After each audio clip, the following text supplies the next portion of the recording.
రేపు జరగబోయే graduate MLC ఎన్నిక సంబంధించి ఏర్పాట్లన్నీ నర్సాపూర్ డివిజన్ సంబంధించి ఏర్పాట్లన్నీ పూర్తి చేశాము. మరి మా డివిజన్లో 26,812 ఓట్లు ఉన్నాయి. మరి దానికి సంబంధించి 33 పోలింగ్ స్టేషన్లు ఉన్నాయి 8 మండలాల్లో. మరి 33 పోలింగ్ స్టేషన్లకి పిఓ, ఏపీఓ, అదేవిధంగా ఓపీఓలు, మైక్రో అబ్జర్వర్స్ అందరిని కూడా నియమించడం జరిగింది. వారందరూ కూడా ఇప్పుడు వచ్చి ఇక్కడ మెటీరియల్ తీసుకుని వెళ్ళటం జరుగుతుంది. వీళ్ళందరినీ కూడా మనకి 6 రూట్లు విభజించాము. 6 రూట్లకి 6 బస్సులు ఉంటాయి.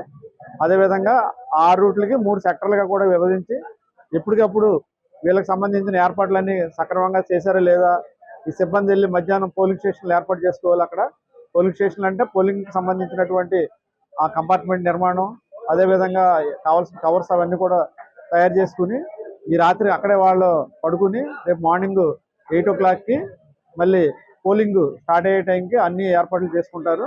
మరి అక్కడ నిరంతరం వీటిని పర్యవేక్షించే 8 మండలాల తహసీల్దార్స్ ఉన్నారు. అక్కడ వీళ్ళందరూ కూడా కావాల్సినటువంటి ఏర్పాట్లు అంటే ఏఎంఎఫ్ సంబంధించినటువంటి ఎస్యూడ్ మినిమం ఫెసిలిటీస్, దానికి సంబంధించి త్రాగునీరు కానీ, నీడ కానీ, కూర్చుంటాకి చైర్లు కానీ, బెంచెస్ కానీ, అదేవిధంగా ఏజెంట్లు వచ్చినప్పుడు వాళ్ళు కూర్చుంటాకి ఏర్పాట్లు కానీ, అదేవిధంగా వాళ్ళ భోజన వసతి అన్నీ కూడా చూస్తారు. అదేవిధంగా వచ్చినటువంటి వాటర్లు ఇబ్బంది పడకుండా వాళ్ళకి వాటర్ కానీ, టాయిలెట్స్ కానీ అవన్నీ కూడా ఏర్పాటు చేయడం జరుగుతుంది. అదేవిధంగా మనకి రేపు 8 గంటల నుంచి సాయంత్రం 4 గంటల వరకు కూడా ఉంటుంది.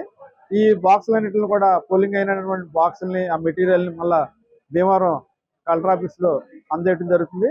దానికి సంబంధించి ప్రజెంట్ అయితే అన్ని ఏర్పాట్లు ఉన్నాయి. సిబ్బంది కూడా మన డ్యూటీకి రిపోర్ట్ చేశారు. వాళ్ళకి ఇచ్చినటువంటి మెటీరియల్ని వాళ్ళు ఒకసారి వెరిఫై చేసుకుని అవన్నీ కూడా మధ్యాహ్నం ఇక్కడ లంచ్ చేసి వాళ్ళు బయలుదేరడం జరుగుతుంది సంబంధిత పోలీస్ స్టేషన్కి.